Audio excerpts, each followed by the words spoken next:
Bonjour à tous et très heureux de vous retrouver sur Mandarin TV pour votre journal du week-end.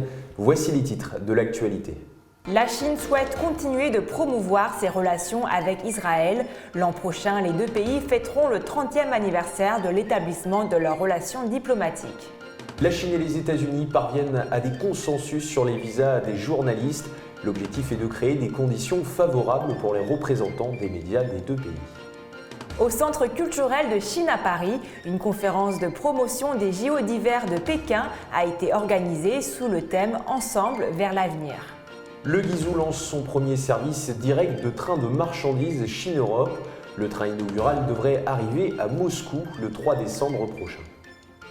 Plus de 30 000 oiseaux migrateurs affluent dans une réserve naturelle dans le centre de la Chine, un événement qui montre que l'environnement du lieu n'a cessé de s'améliorer.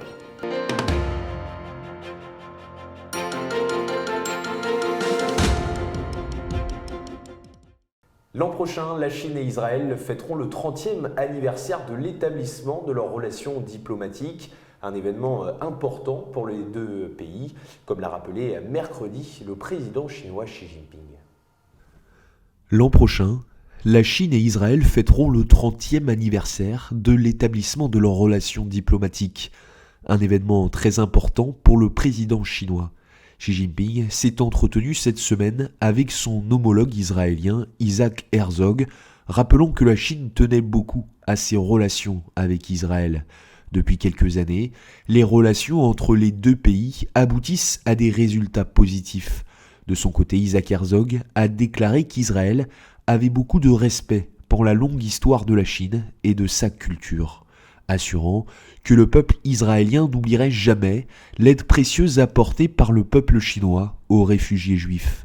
Les deux parties ont également échangé leur point de vue sur la situation au Moyen-Orient.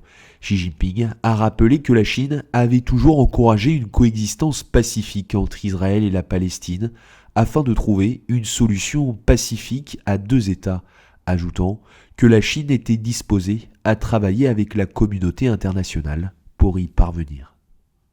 Favoriser la délivrance de visas pour les journalistes, voilà un point sur lequel la Chine et les États-Unis se sont retrouvés cette semaine. Comme l'a rappelé le porte-parole du ministère chinois des Affaires étrangères, l'objectif est de créer des conditions favorables pour les représentants des médias des deux pays. Afin de créer des conditions favorables pour les représentants des médias chinois et américains, la Chine et les États-Unis sont parvenus à 3 consensus. Parmi eux, celui de la délivrance de visas à entrée multiple d'une durée d'1 an aux journalistes.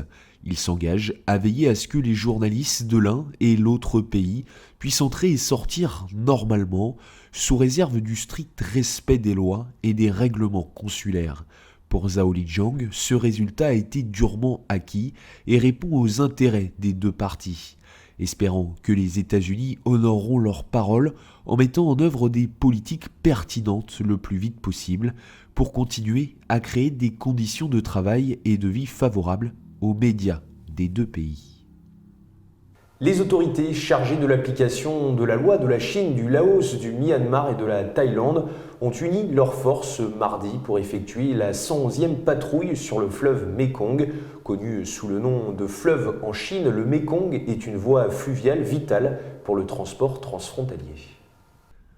Les autorités chargées de l'application de la loi de la Chine, du Laos, du Myanmar et de la Thaïlande ont uni leurs forces mardi pour effectuer la 111e patrouille conjointe sur le fleuve Mékong. 2 navires chinois ont quitté mardi à 9h le port de Jinga dans la préfecture autonome d'Ai de Xinjiang-Bana dans la province du Yunnan pour effectuer cette patrouille. C'est ce qu'a indiqué le département provincial de la sécurité publique du Yunnan. Avant l'opération, les autorités chargées de l'application de la loi ont tenu des vidéoconférences pour analyser la situation actuelle de la pandémie de Covid-19 et de la sécurité publique dans le bassin du fleuve. Lors de la patrouille, les 4 pays mèneront des activités conjointes d'application de la loi dans les eaux clés du fleuve et déploieront des efforts pour assurer la sécurité et la stabilité du bassin. Le Mékong, connu sous le nom de fleuve Langkang en Chine, est une voie fluviale vitale pour le transport transfrontalier. La Chine, le Laos, le Myanmar et la Thaïlande effectuent des patrouilles conjointes sur ce fleuve depuis décembre 2011. Sous le thème « Ensemble vers l'avenir », la conférence de promotion des JO d'hiver de Pékin a été organisée mardi au Centre culturel de Chine à Paris. Dans moins de 80 jours maintenant, la capitale chinoise accueillera les athlètes du monde entier. Sous le thème « Ensemble vers l'avenir », la conférence de promotion des Jeux olympiques d'hiver de Pékin a été organisée mardi au Centre culturel de Chine à Paris. Le directeur du centre, Shi Mengguang, a indiqué à cette occasion que dans 80 jours, Pékin, première ville doublement olympique au monde, accueillerait des athlètes du monde entier. Selon lui, les JO de Pékin 2022, conformément au slogan « Ensemble vers l'avenir », offriront à nouveau, comme en 2008, un magnifique spectacle. À la fin de la conférence, l'athlète français champion du monde de gymnastique aérobique Grégory Alcan a remercié la ville de Pékin pour les efforts fournis à la création d'un environnement de compétition pratique, confortable, sûr et convivial. Enfin, pour Alain de Chalvon, ancien envoyé spécial permanent à Pékin chez France Télévisions, ces Jeux seront encore plus beaux que les précédents. Jeudi, le premier service de train de marchandises Chine-Europe reliant la province de Guizhou dans le sud-ouest de la Chine et Moscou en Russie a été mis en service. Le nouvel itinéraire devrait permettre de réduire le temps de transport à 15 jours contre 53 jours par voie maritime. Le train inaugural, quant à lui, devrait arriver à Moscou le 3 décembre prochain. Le premier service direct de train de marchandises Chine-Europe reliant la province du Guizhou dans le sud-ouest de la Chine et Moscou en Russie a été mis en service jeudi.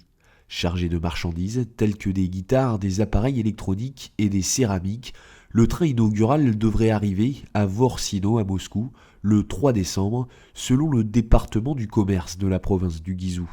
Il n'y a pas d'arrêt de transit le long du nouvel itinéraire et le train quittera la Chine via le port terrestre de Manzhouli à la frontière entre la Chine et la Russie pour rejoindre sa destination.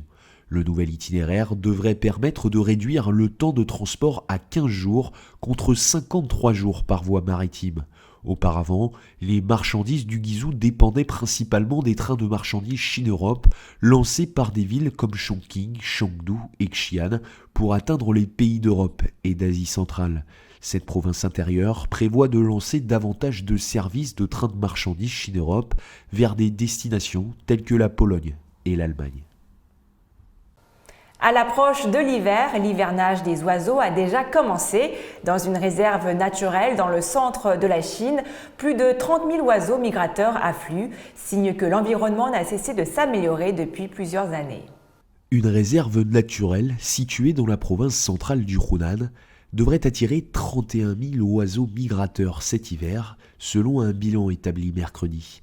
Le personnel de la réserve naturelle du lac Rangling dans le district de Xinjiang a observé 32 espèces d'oiseaux, dont 7 cigognes noires, 4 grues blanches, 170 grues grises et 80 petits cygnes, tous sous protection nationale en Chine.